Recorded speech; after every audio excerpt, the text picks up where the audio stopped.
You're listening to the ESO Network, your station for all things geek.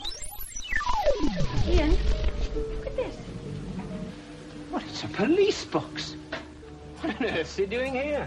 Well, these things are usually on the street. I feel it. Feel it, you feel it? Faint vibration. It's alive. Earth Station Who, a fun mashup celebrating nearly 50 years of the Doctor Who universe. Hold tight. You never know where the TARDIS is going next. Blossom, yes, Blossom.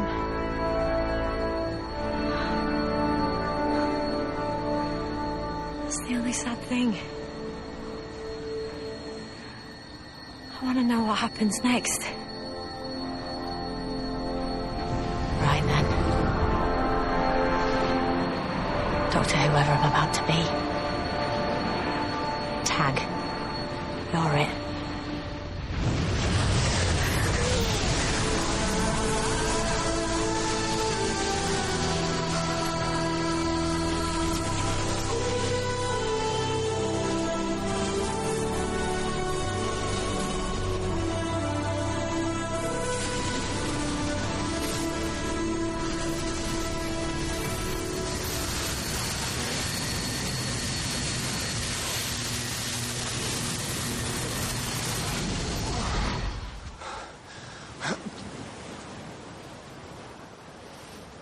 I know these teeth.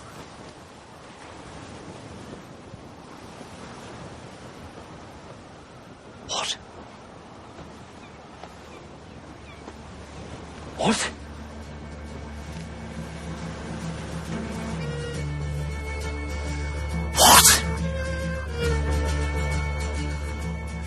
Hey there, Whovians. Welcome to another episode of the Earth Station Who podcast. We've got a great one for you tonight. We are going back to the first Doctor era, and we are going to look at Planet of the Giants. This will be an interesting one. This is a new one for me. I've read the Target book, but I had never seen this one before. So it's going to be a ton of fun to talk all about it. And we have a guest with us who has not been on the show yet, but I'm very familiar with. Let's welcome West Hubbard to the show. West was my original podcast partner. Welcome, sir. Hey, everybody.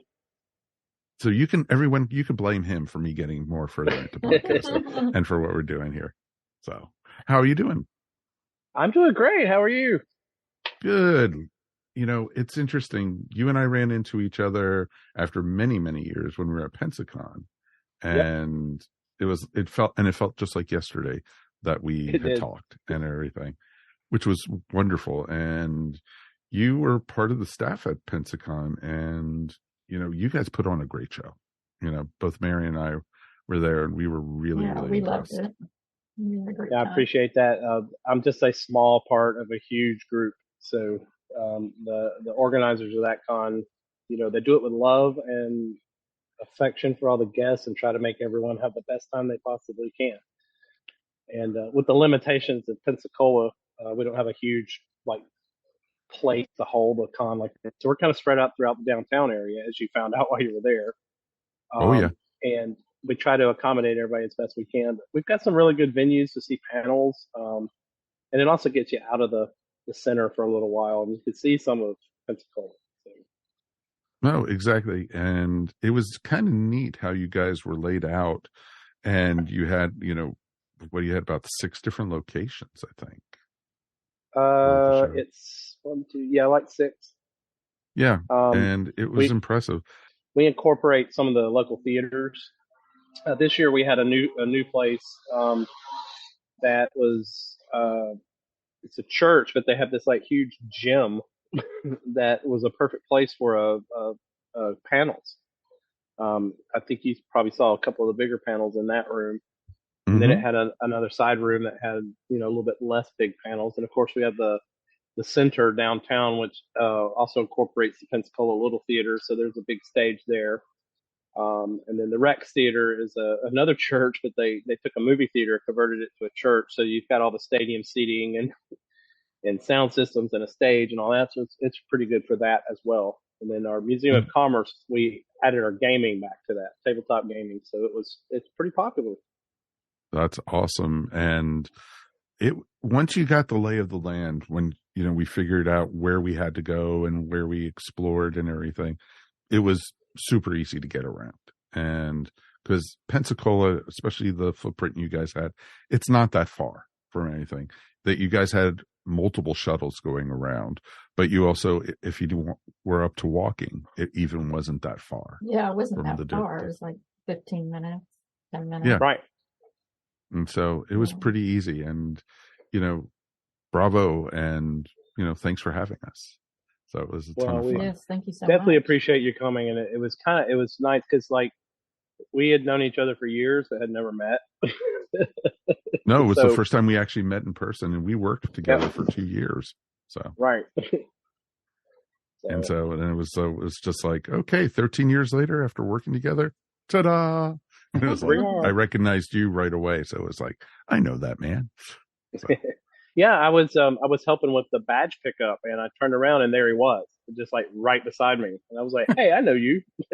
Mm-hmm. It's like, and I know you too. And so it's just like, and it felt like, it was very comfortable, and you're at the beach. You can't beat being at the beach. No, that was one of the best parts about it.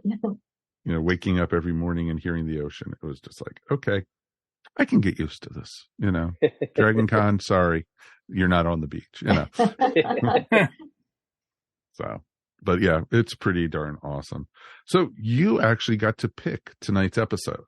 And you gave me a long list because we had recorded a lot of the stories you wanted. So you came up with the first Doctor, but though. It suddenly hit me. It's like, I don't know how far into the first Doctor you have gotten, but with the Blu-ray box set that just came out, I just thought this is one of my favorite Hartnell episodes. So why not talk about it? Because its use of props and storyline and background scenes, and it's just to me it's a pretty interesting story, and it's a nice, cute little 3-parter, and it leads into the probably a lot of people's favorite episode of that season, which is Dalek Invasion of Earth. Yes, and the first changeover of the TARDIS companion. So it's a nice little swan song story for Susan. Very much so. Very, very much so. So yeah, and it was great. And, it was fun to watch, and we're going to talk all about it in a few minutes. But of course, let's welcome our regular hosts for this. Let's, of course, welcome Mr. Mike Gordon. Howdy. And of course, Ms. Mary Ogle. Hi, everybody. It is fantastic to be here. So is this your first time actually seeing these stories? Or have you seen these before? I've never seen this one before. No, I've never seen it. It's my first time. So, West, job well done. You broadened our horizons. With our day and age of, instant gratification and stories that like boom, boom, boom, move along, it's action, action, action, and slick special effects. Sometimes it's a labor of love to watch the black and white Doctor Who's, especially the Hartnell era, because they're just getting their footing. So it's actually, to me, kind of interesting to go back and just watch the character as the grandfather with the grandchild who did this before we know about Gallifrey and all the backstory that we have now, and just see how they did it. And once you start watching it, you can start getting into the stories a lot. I think the black and white kind of gives it a little zing. I don't know why. It's a soft spot for the black and white episodes, but it can be a chore to watch a bunch of them in a row. So yeah, that's true. Yeah, I was It is really glad that this interesting. was only 3 parts. Oh yeah, very much so. I don't know if I could have worked with them using the giant Not props. that it was painful to watch it, but that they obviously they had a lot of times when there's 5, 6 parts, there's a lot of filler and it's extended out. I was glad to see that this was a short and compact story told in a short manner. And it was very much actually so. kind of interesting, and the character developments. That's the thing. In the 60s, they really didn't have much special effects, so there's a lot of character development in these stories, which I think a lot of people they want to get to the meat of the story. There's a lot of exposition, and sometimes it's fun to watch for William Hartnell to flub a line because he will. Oh yeah, we should start doing that with the first Doctor stories. Drink if he flubs a line, you know. You won't make it should through. Be interesting. Like drink every time he calls him Chatterton instead of Chesterton. Right. Exactly. So it's interesting though, because we're going to get more into that in a few minutes. But let's talk about there is some Doctor Who news, actually, folks. I'm shocked. It's always like it does happen sometimes. A lot of times, it's a lot of times it's more of a desert, and we have no clue what's going on for such a long time. But we actually got Doomsday coming our way, and it's a new crossover, folks, and it's going to be very interesting to see what we get with Doomsday. Are you guys, impressed with what's going to happen, or? I'm not impressed with the trailer. I love the idea of the crossover. I love, doing the novels and the comics and webisodes and all of that. That's fantastic. But the trailer is bad. So, and I hate to say that because I really want to be positive about Doctor Who. I am tired of being negative. I want that era to be over. I just want to sit back and enjoy it. And you really didn't have to do much to impress me, but it was just bad. It just seemed so amateurish. It didn't seem very professional. I've seen more professional stuff for Doctor Who on YouTube. Yes, it looked like a badly made fan film. I admit that the trailer was rough. And probably not the best way to introduce us to this concept. I still have hope for it, though. Reason being is because Suze Kepner is pretty fun. She's a pretty fun character that most people know from Britain, but has not broken through in the United States yet. Very similar to like when Russell T introduced Catherine Tate to people, and everybody hated her at first. Then we all love her now. And, when Moffat introduced Matt Lucas to everybody was like, oh my God, we hate this guy. And now everybody loves Nardole. Like, I have hope that the same thing could happen with Doom because Russell T is behind it. So I'm hopeful. But yes, it was off to a rough start. Yeah, I mean, very much so. I mean, I wouldn't say it's irredeemable. I mean, it's just a trailer. Oh, no. None of us are saying that. I just thought it was not a good start and an intro. And no, it looks like they took 5 minutes to shoot it. I felt bad for her because I don't have a problem with her. The actress was fine. It was I like the costume they came up with her, but it was just the quality. Yeah, the quality was bad. And I think they probably told her to be over the top. And it didn't work. And even the camera angles were bad. Yeah, no, exactly. It was interesting because this is a, production from Doctor Who magazine, and it has Titan. Doctor Who magazine, of course, is included in it, but Titan Comics is doing stories on this. Penguin Random House is doing books on it. Eastside Games, Big Finish, and BBC Audio are telling a different section of Doomsday's story. So it's going to be very interesting to see what they come up with.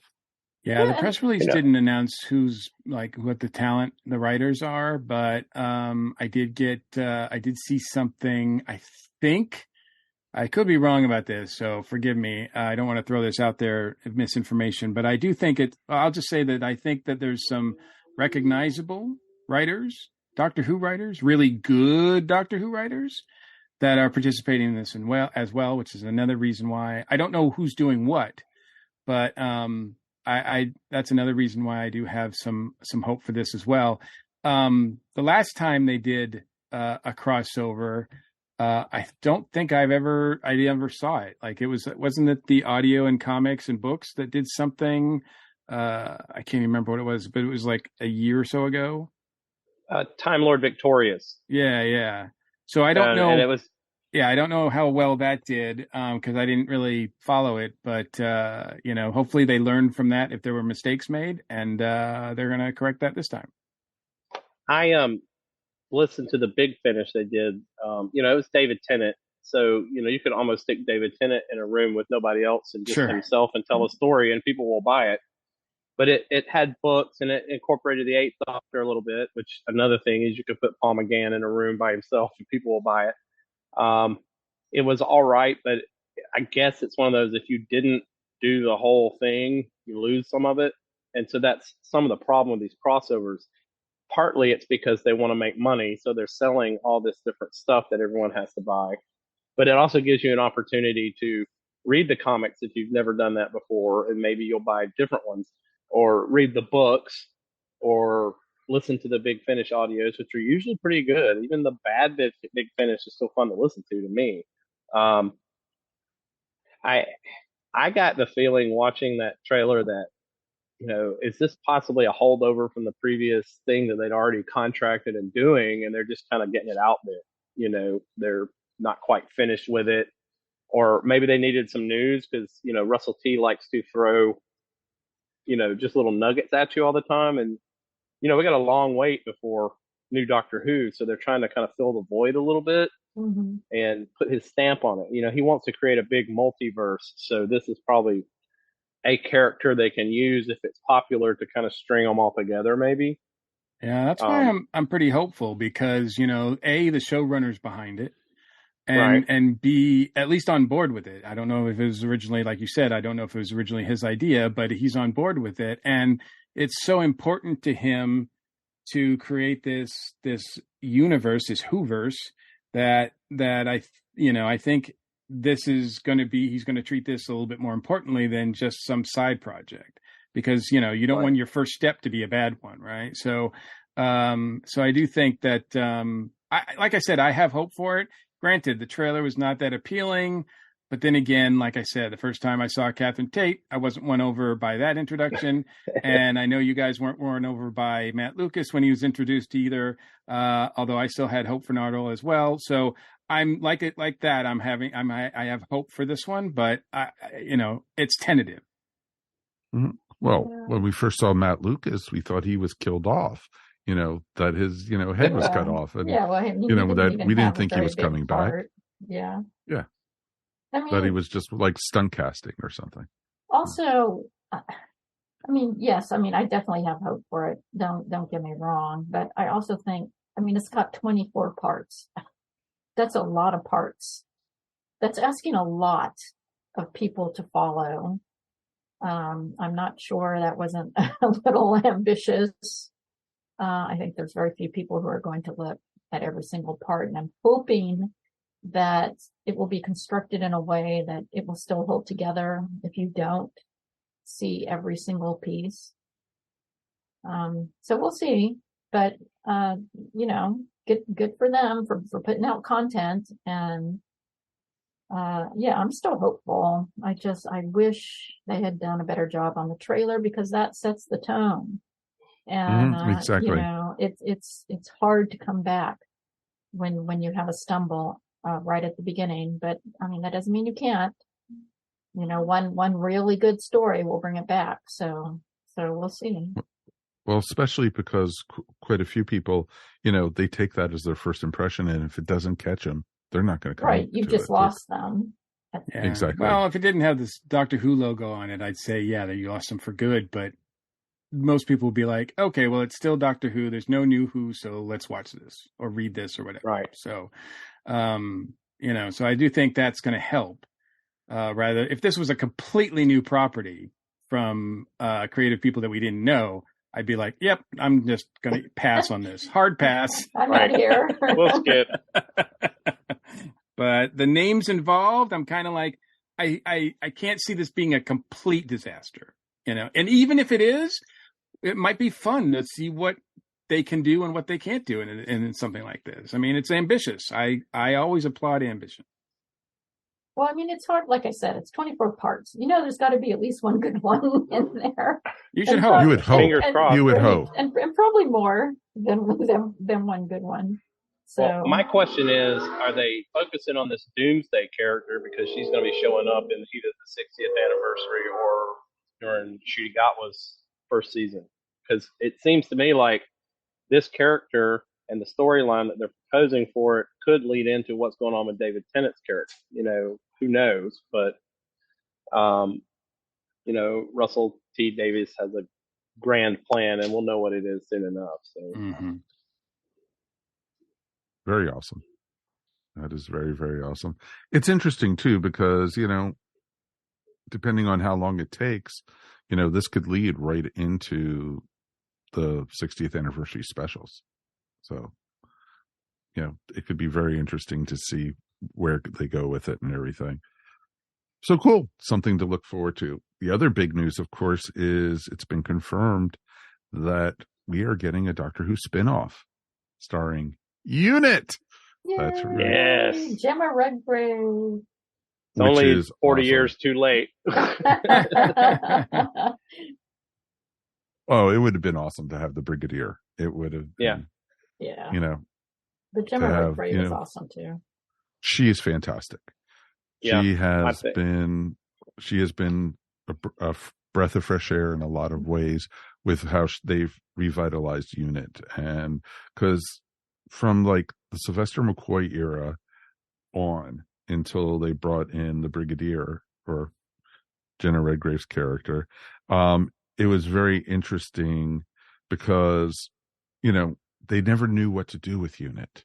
It always seemed, they brought in different, commanders, they brought in different people, and, at first they were adversarial to the Doctor. Oh, you're, the Doctor. Okay. That type of thing. And it was just always interesting to see what they would do with it. And I feel very confident about this spinoff, at least.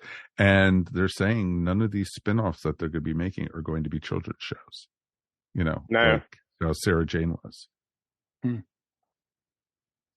So I think, he's the producers have stated that they want to expand Doctor Who into a, like almost a Marvel Cinematic Universe type deal, which Doctor Who, of all the shows, kind of is set up for that with all the stuff that's going on. It's a time travel show, so you can have, characters from way past show up, and doesn't have to have the Doctor in it because they're such beloved characters. Like if they did a Tegan and Ace show, I would definitely watch it. Right. To me, when I saw that trailer for Power of the Doctor in it, that was the main reason I wanted to watch it at that point. And turned out it was really good all around. But, going with some of the legacy characters is probably a smart move at this point. We've got to the point now where enough people have got hooked on New Who that didn't know about Classic Who, and they're now watching Classic Who, and these Blu-ray sets are helping with that too, because now they can watch them almost pristine. And I'm finding that, I'm talking to people in their early 20s and their teens that are watching Classic Who now, which, nerdy me from 1980 something never thought it would be a mainstream thing where, I'm not getting made fun of for liking it now. So I'm excited to see what they got coming down. I'm just afraid it'll be a little Big Finishy where they have spin-off series of like little secondary characters. Like Big Finish does kind of mine those secondary characters pretty well, but I feel like sometimes there's a glut of just side projects, and they're not doing as much with the Doctors as much anymore. But I'm excited about Unit because that's the one show where they can do almost anything, much like the parent show. So I'm excited to see it. Yeah, Unit's pretty wide open. I mean, you could go almost any direction with that. So yeah, I'm actually really looking forward to that one and seeing what they do with it. It would be very interesting to see. And, as more news comes out, casting, and they better have Osgood. That's all I need to say. They better have Osgood. Yeah, that's a good double act right there. Yeah. Yeah. And then, of course, we'd like to see, Tegan and Ace back also would be awesome. Yeah. Hell, it would be great to see other companions too, chance to see Graham again. You never know. Yeah. Martha, Martha'd be great. Oh, don't get my hopes up. Yeah. Don't get my hopes up, Mike, like that. Come on. They should do a series on the companion support group and their little adventures. That would be funny. Don't tell me they haven't thought of that. Oh, I'm sure they have. So yeah, there's a lot of possibilities, and we've talked about it. We talked about it when we were down in Pensacola, actually, quite a bit at the panel. So it's very interesting to see. So yeah, we'll just have to wait and see where we go with it and how it comes about. So look, fill in this space. More news to come, as we like to say. Something to look forward to. We got other, not anything really big Doctor Who news wise. Anything you guys have that we want to bring up or anything real quick? I know they released, as of the day of this recording, they released season 2 of the Blu-rays of the first Doctor. So you can actually now get that off of Amazon. And thank you, Amazon driver, who got lost coming to my house. So it's going to be now delivered tomorrow. That is unfair. Oh, I know. No. Oh, I know. I yelled at the sky and almost did like a "Con!" type thing. So I just wish they would. Different podcast. I wish Amazon would put a release date for the Pertwee season. Well, season 9 over there, but it's season 3. Because it's probably going to be August or September before that hits us. Yeah. But the trailer they made for that looks so awesome. good. Oh, it felt like I was watching The Doctor as James Bond. It was just right. Well, I'm looking forward to seeing the Sea Devils, because that's my favorite Pertwee episode is the Sea Devils. So yeah, it's going to be very interesting. It's fun stuff that we got coming with us, and so I know we got the Pertwee series 3 coming. Have they announced what's after that yet? Or... Not yet. Okay. So there's a lot of conjecture. The prevailing thought amongst nerds on the internet is that it's going to be season 20 because it's the 60th anniversary year.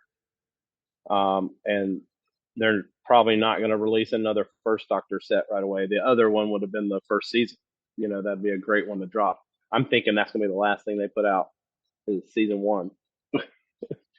But possibly season 20 seems to be a big one, or season 25, which would be the last Sylvester McCoy season to come out. Right.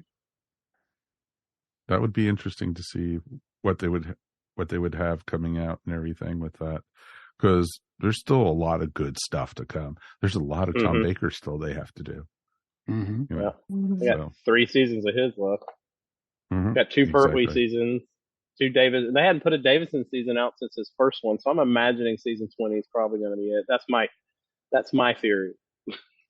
It would almost make sense to put out an anniversary season during the anniversary year. So that'll be cool. That would be awesome.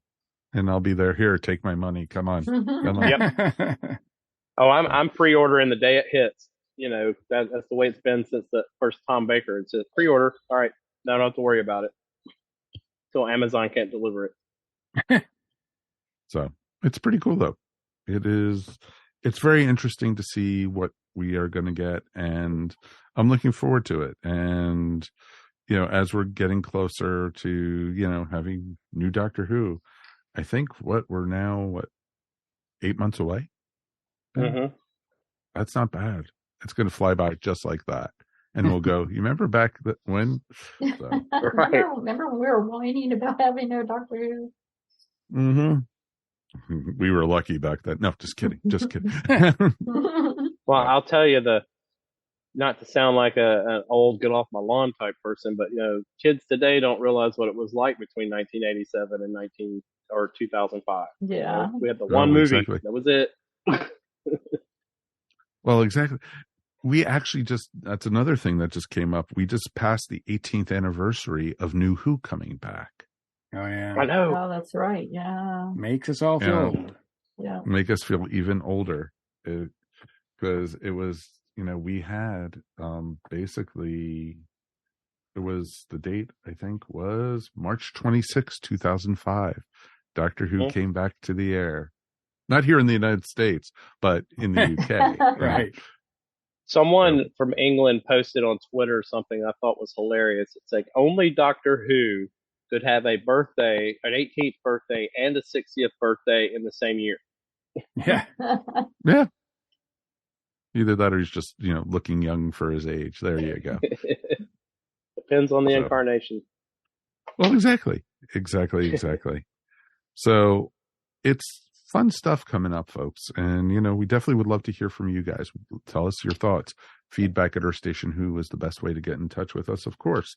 Let's take a quick break, and we will be back in a moment. And we are going to be talking all about the Planet of Giants. Woo! I should put an echo behind that. Very cool.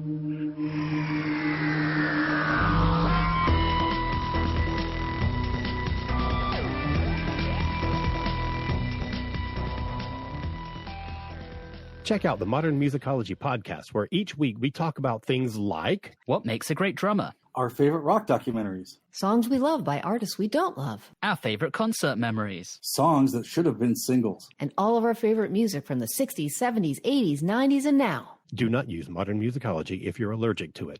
Modern Musicology may produce itching, dizziness, vertigo, temporary blindness, or heart palpitations. Do not taunt Modern Musicology. Ask your doctor about switching to Modern Musicology.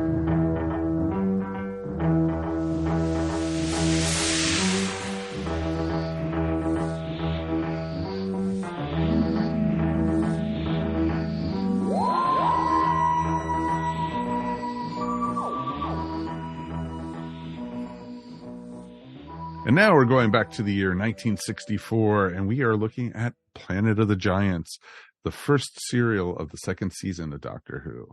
And this is actually, as Wes said earlier, this is Susan's swan song, basically. This is the second to last episode with the original crew. So it's very interesting.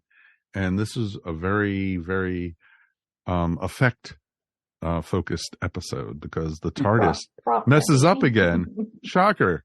So it's very interesting to see. And I think, we've seen this done plenty of times, but it was very interesting because not only did they play with the effects, it actually had a really good story and a great storyline dealing with the environment and the troubles with the pesticides and everything. And it was really, really well done.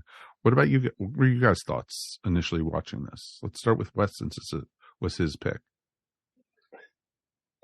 Well, I remember watching it. I saw it for the first time probably about 10 years ago. And I just remember enjoying it being fun, and seeing them dealing with the giant props. They're cheesy, but it's 60s Doctor Who, so you're kind of used to it. But I think the acting is spot on. I think William Hartnell's at the top of his game because he's comfortable in the character at that point.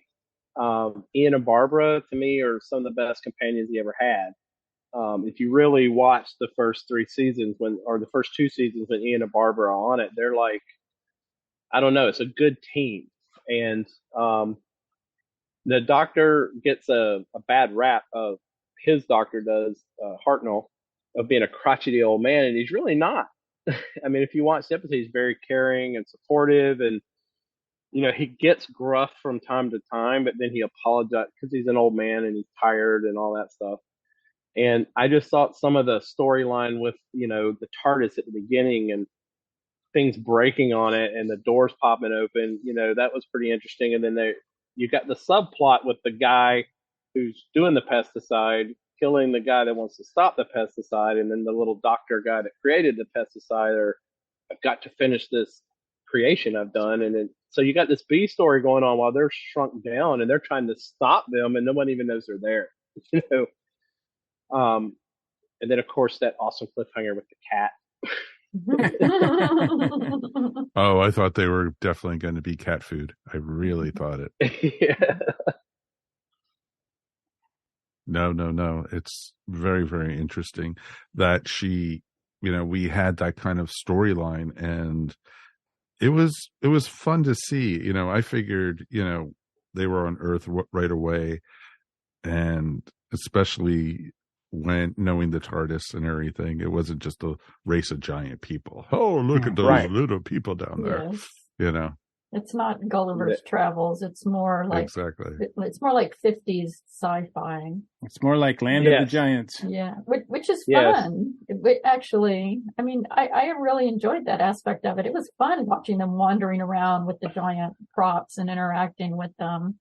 And it really gave me a 50s movie feel, and not in a bad way, you know, in kind of a fun, nostalgic way. And I love when they're climbing down the chain to get into the sink. I mean, that was awesome. And it looks like a sink, and it looks like a chain hanging out of a sink, and it's big and giant. So like the BBC set decorators were like on fire during that episode. They were having fun. You cool tell that the props people had just gone to town.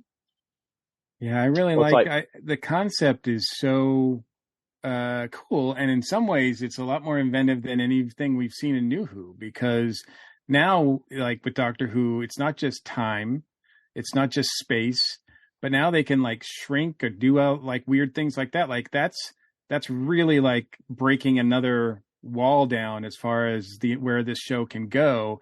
And I don't think it's really explored it since then, but it's so much fun. And you know, I there's a couple times where they took liberties, but I think overall I do have to give them credit too, because you know, they say they're about an inch high, and you know, there's a lot of times where I was like, is that really like, does that really work with how tall they are and everything? And for the most part, they were pretty much not accurate completely, but it was along, like, it wasn't too far off. Like it wasn't like the phone or something like that. It seemed huge. They weren't, it was like more, they were less than an inch or more than an inch or whatever. It seemed like whatever was around them was proportional to, that's what I was looking for, proportional to what they should be, you know? Speaking of the phone, I think that's probably my favorite part of the whole thing, where you see the ingenuity of them getting all the stuff around them to lift up one end of the phone and the other end so they can make a call. Mm-hmm. And they're going to yell into the phone to call the police or whatever it is. But they're putting, and the person on the other end. Yeah. Well, I love how the doctor's like, you know, to us will sound like a squeaky whatever, like it's me, and then they're all, when they hear him talking, it's whoa, whoa, whoa, whoa, whoa. Yeah, it's like Charlie Brown. And that explains Charlie Brown so well now, you know? Right? Which is pretty awesome. I just have always felt like, as a Hartnell episode, it was kind of lighthearted, didn't take things way too seriously. Some of those episodes can get very serious. And then it has a great environmental message, like you said earlier. You know, all these people that complain about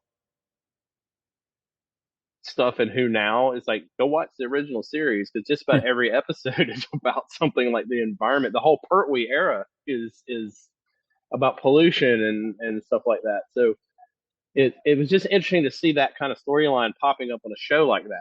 And it's because it's a science fiction kids show, they can get away with it, you know. Mm-hmm. No, it's interesting too, because they did get away with it. And you know, the whole time I was watching this, I was like going, now we know where Irwin Allen got his ideas from. Probably, because that was before his stuff. Yeah. Yes. But it's also nice to just see them all working together as a team. This is a really good team building exercise, this whole episode. I mean, and I mean, because they're so small, it's like with the phone scene, they all have to work together to make that work. Right. And it's, or the seeds, how huge they were, and you know, having to, and poor Barbara getting infected with the pesticide. And you do really get the feeling that they all care about each other. Oh, very much so. Well, the doctor, they're like a not family. so much. Yeah. No, but even the doctor. Yeah, he cares what happens to them, because he's like, we must get in there and get them, you know, and he climbs up that pipe to find them. And you could tell he was tired. Yeah. That was not an easy climb. No, it isn't, especially for someone who, you know, he had to be at least 200 at this time, you know. Yeah, you would think so. Depending on which history you believe. I do think that I don't know what the history is and when Caroline Ford decided that she wanted to leave or whatever, but they give Susan absolutely nothing to do in these 3 episodes. She's kind of just there, which is fine. She's not annoying, which sometimes she can be in these, but she does like the least amount to do than anybody in this, and it's all right. But I can see where I don't know if they already were at the point where like, well, let's just write her off. But it's unfortunate. Well, they were actually at that point because that's why she left. They didn't at the beginning of season 1. She has a lot to do because she's a Time Lord also. There were some points in this episode where she's talking about scientific methods and things like that with Ian, but most of the time kudos to them. She's not running around screaming every 5 seconds like later companions. I mean, she screamed when the cat jumped up there, but it's because it's a giant cat. Exactly. I would scream too. Hello. And that's what I love about Barbara too, is that there's some, surprisingly for an early 1960s show, there's some pretty strong female characters, but that probably I feel like has a lot to do with Verity Lambert being the producer. She changed television in England. Excuse me. And at parts in the episode, I felt like the hero was more Ian than the Doctor. Sometimes he can be like a secondary character in his own show, but that's because they're writing an ensemble. The show at that point wasn't just Doctor Who like it is now, because they weren't expecting it to go on for 60 years and have multiple actors playing the part. That's something they came out with out of necessity. But I just think as an acting troupe, those 4 actors worked really well together throughout the whole time they're together. Susan's last episode is the very next episode, so she gets a lot to do in the Dalek invasion of Earth. That's, it's a shame they wrote some of her best stuff in her last episode, but that's also how it goes a lot with that show. Yeah. Yep, I mean, that I get it. getting strong, and it's going to be her last episode. We knew it. I get it. I mean, I've seen. I oddly enough, this is like I realized this the other day. Apart from Marco Polo, I've seen the whole first season now, and so I've seen all of them. Like, I guess this is the last available story for me that I hadn't seen with Susan. Right. And I do like Barbara and Ian as characters. Barbara, the only thing she has to do really is she gets sick, and she keeps it from everybody. And that's fine. That's, although, it was kind of, I don't know, one of those things where you're like, just tell them, like, why are you hiding this? And don't quit touching people. She'd be touching people like, no, don't. Like, and she'd like, I was like, don't touch anybody.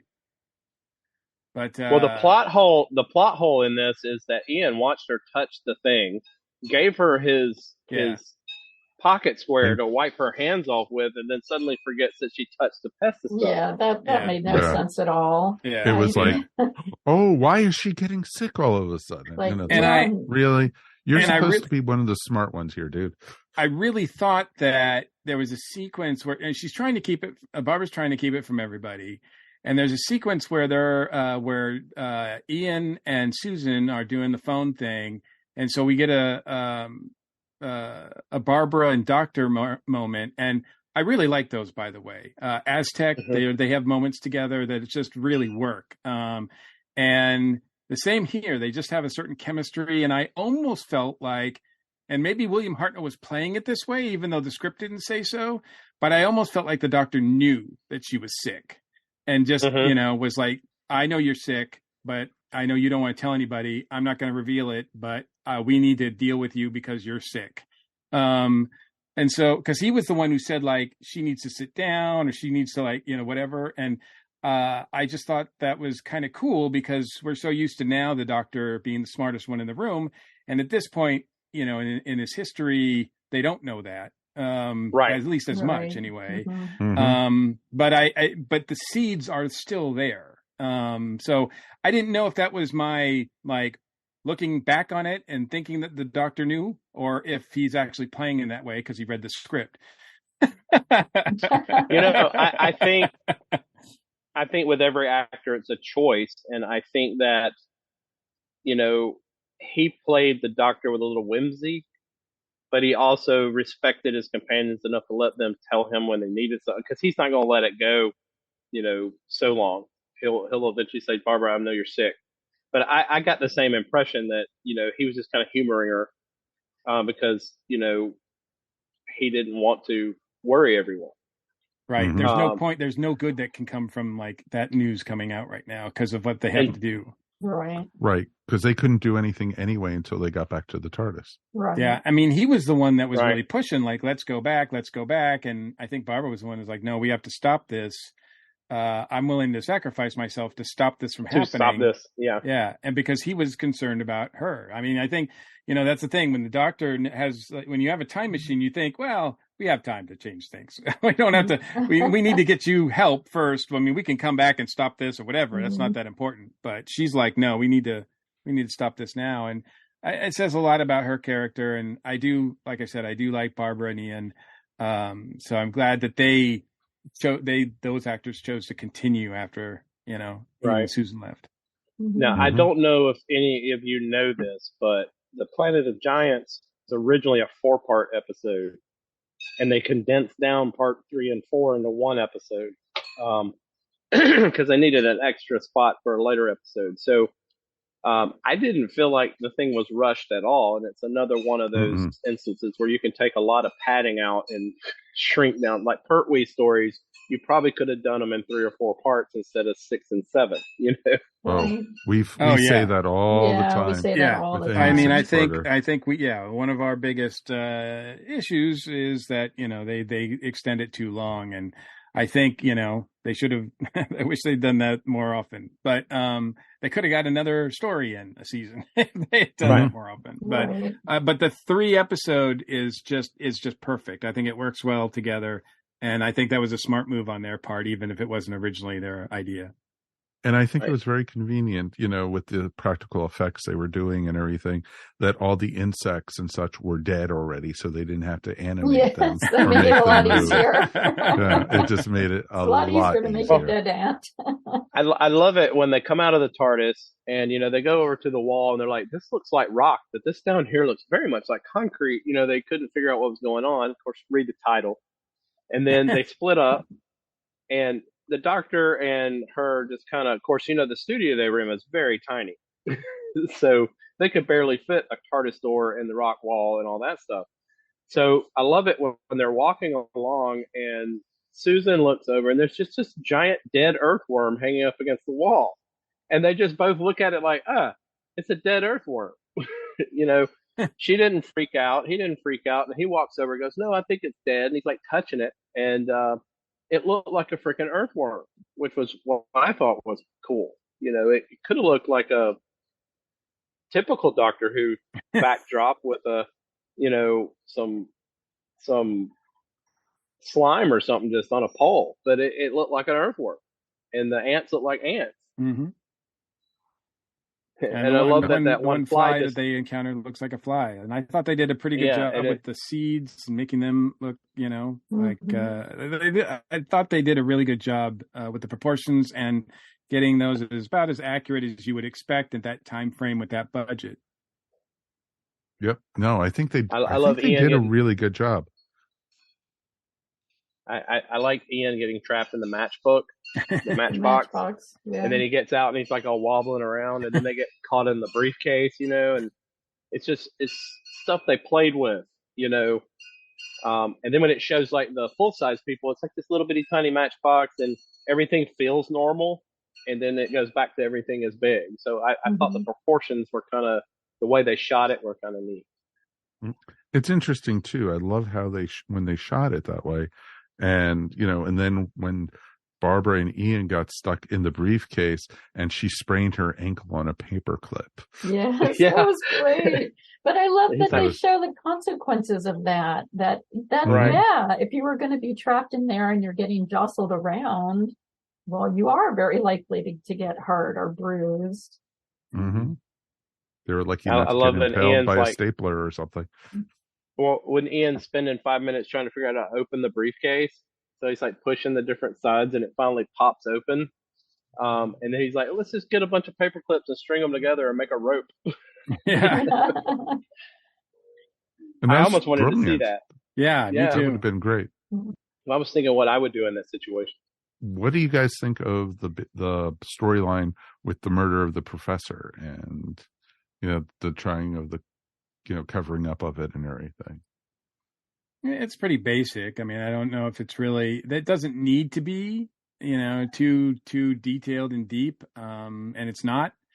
You have a bad guy, you've got other guys, one guy who's like teetering on bad or whatever, but I think the point of it is more important than the actual, like, what's going on with the murder and all that kind of stuff. The environmental impact is a lot more important, and that seems to be what they're reacting to more than, oh my God, he's gonna kill another person. It's more like, no, they're poisoning. Like, everything's going to die. Yeah, they're killing the planet. Yeah, they're killing. Yeah, exactly. So exactly. So it doesn't really, like, on that side of things, we never get the sense from the humans anyway, the normal sized humans, that they're really worried about, anybody's really worried about killing the planet. So it's okay. It does its job. Mm-hmm. It's interesting because the guy who was the big bad in this, the Forrester, I was going through and racking in my mind, where had I seen him before? And then I realized he was R.K. Maroon in Who Framed Roger Rabbit. Oh, wow. The owner, oh, wow. owner of the cartoon studio. Oh, wow. Wow. I would not have picked that up until you said that. I did have a funny moment watching the first episode, though, when he's talking to the guy from the council that's going to, like, rat him out. Mm-hmm. That guy is one of those old guys that whistles when he says S's. So the whole conversation you hear when he's talking. Go back and watch that. You can't not see it or hear it. You will not ever forget it. That's awesome. No. But I think that storyline needed to be there to kind of take you away from the shrunken part of the story, because otherwise it would have just been, oh, look, it's another giant thing, or oh, look, it's another giant thing. Mm-hmm. The leaps of logic they have when they're like, this guy murdered this guy just because they walked up on a body and they heard a big bang. It serves the plot, but I don't know if they would necessarily have really known what was going on had all that really happened, other than there's this giant dead body. I mean, they hadn't heard the shot, they would have just thought maybe somebody died, and because they can't hear them talk because it's like womp womp womp womp. So and they can't see the whole body. They're only going to see a small part of it. Mm-hmm. So there's some logic leaps that make the story go on, but that's 60s television. You kind of had to move it on, but I think A, it was a little ahead of its time. B, it was well acted. C, the story actually holds up today. You don't see that a lot. Mm-mm. Yeah, some of the screens where, they're standing in front of the dead body and you could tell it's a really bad slide they were standing in front of. I mean, they're just standing in front of a screen. But it's okay. Exactly. Because of the black and white, it's better than that CSO they used during the 70s. Yeah. Where, it was early blue screen. And you have the outline around the actors and everything. Yeah. Poor Tom Baker. He tried. He tried. I mean, you do the best you can. Yeah. Oh, I know. Good old chronochroming. It was awesome. Yeah, I don't know if I should look. I don't know if there's any color pictures of behind the scenes in this, but I can't even imagine what some of the props and everything that they worked with looked like in color. Mm-hmm. But they probably were years convincing. Yeah, I don't know if they even back then would paint it like they would if it was a color program and it's just in black and white, or do they shade it for black and white film. I don't know how they did that stuff back then, but I imagine you're right there. It probably looks like real crap in color. Right, it probably just looks like paper mache or whatever. Yeah, pretty much. Yeah, because I know like certain shows, like I wish we could, you've seen colorized versions of the photos from Marco Polo and such, because the colors for those costumes were supposed to be amazing that they used. But, for this, probably it looked like, oh, look, a paper mache match and a paper mache, right. Yeah, exactly. Now, so I thought it was interesting the doctor's running around the whole thing with a cape on. Like I was, I kept Edna Mole is going, no capes. I kept thinking of Pertwee later. I'm like, is this what? Yeah. It was a well, bold I choice. think that's the classic black and white eras of Doctor Who. One story would lead directly into the next story, which led directly. So your cliffhanger at the end of, I guess the last episode would have been episode 3. Oh well, it was it the one where they're in France? Yeah, Reign of Terror. It was the Reign of Terror was the the last finale one. of the first season. Yeah. Was he wearing a cape? Because I think they just went into the TARDIS, and then the TARDIS is having its problems, and they land and do this. And I've always thought, even when I was a kid, it's like, when do they sleep? Because it's like from the moment Ian and Barbara walk in the TARDIS the first time, it's just go, go, go, go, go, go, go until they leave. Yeah, it's actually only been 4 days since they've been. But it's just adventure after adventure after adventure. So, yeah, it's pretty cool stuff. So, any final thoughts before we go ahead and rate this one? Okay. So, let's go ahead and rate this one. 1 out of 5 TARDISes. 1 being the worst, 5 being the best. West, you got to go first. I give it a solid 4. Okay. Mr. Mike. Yeah, I was gonna go with like 3.5, but I think I'm gonna round it up to 4 because it is enjoyable. And it's a fast story. And, for those people who are like, oh, I'd like to try a Hartnell story, but I'm not really sure which one to start with. Obviously the first one is always the best, but I think this one is not a bad one to introduce to people who just want to get a look at what the first crew was like. Yeah, that's true. That's very true. This would be a good introduction one.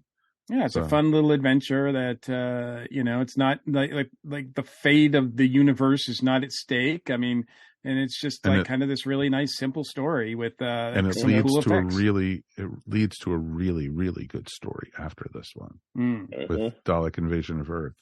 So, and you could pick it up right now at the Blu-ray special. That's from Amazon.com. Can find your house. Exactly. Yeah, I think it's on sale for like $45, which they're normally like almost $80. So it's a good deal. It is a good deal. All right, Mary, you're up. I think I am also going to give it 4 teeny little TARDISes. TARDISes that fit between the crack and the sidewalk. I really enjoyed this one. It was fun. It was very nostalgic. I mean, it really did bring me back to the 50s B movies I watched as a kid on science fiction theater and on Saturday afternoons. And it was, I mean, I think it would be a good one to introduce people because it's more condensed than a lot of the other episodes are, and I think that works in its favor. And so, I think it definitely deserves a 4. Cool, very, very cool. All right, my turn. So, I hate it when I have to agree with you guys. I really hate it when we're all on the same page. It was fun. It was a great first Doctor story. And yeah, I'm going to give it a 4 also. I almost pulled it down because of, some of the effects, but then I kept on thinking, dude, it's 1964. We're still a couple of years away from Star Trek and, 2001 and stuff like that, or Irwin Allen's, Voyage to the Bottom of the Sea and stuff like that. Or Land of the Giants, which would come like just 4 years after this. Exactly. And also thinking about the budget that Doctor Who had compared to those projects. Like a £5 budget. So. Yeah. So I think they did really well. So definitely, folks, check it out. I think that's be very cool. So that is going to wrap up our episode for tonight. Thank you, everybody, for joining us. If you have any feedback, we definitely would love to hear from you guys. Feedback at earthstationwho.com. Let's thank our crew for being here. West, it has been awesome having you back on the show, dude. Oh, I've enjoyed it. It was so much fun. Awesome. I'm glad you did. Anything you want to promote or anything, or are you just hanging out at the beach? I'm just hanging out on the beach. I'm in semi-podcast retirement, although I wouldn't mind getting out like once a month or something and doing something like this thing. It's re-energized my wanting to do this. Of course, now everyone has a podcast, and I can't be the only one that doesn't. Yeah, exactly. It's basically, West will be like, I got out, but then they keep on pulling me back in, so it'd be awesome. Yes, check out my Godfather podcast coming soon to a podcaster near you. Exactly. And Mary, anything you want to promote? Oh, you can find me at maryogle.com or on Etsy at eVision Arts. Awesome. And Mr. Mike, we've made it through another one, sir. We did, and as always, it's my pleasure. Awesome, kids. We are out of here. Thank you all for listening. Please, if this is your first time listening to us, like and subscribe wherever you find your podcasts. And I think we will eventually need to go to video. I think it's just inevitable the time till, these faces show up on YouTube talking about Doctor Who. You've all been warned. This is your only warning. This is your only warning. Warning, Will Robinson. Okay. All right. We're out of here. We'll see you soon. Peace. You have been listening to Earth Station Who, a bi-weekly pop culture podcast dedicated to all things Doctor Who, featuring talent from across the universe. All topics on the show are the sole opinions of the individual and are used for entertainment value alone. You subscribe to our podcast up on iTunes, Stitcher, or follow our blog at www.esopodcast.com. You can also follow us up on Facebook, Twitter, or Google+. If you enjoyed the show, please leave feedback up on iTunes.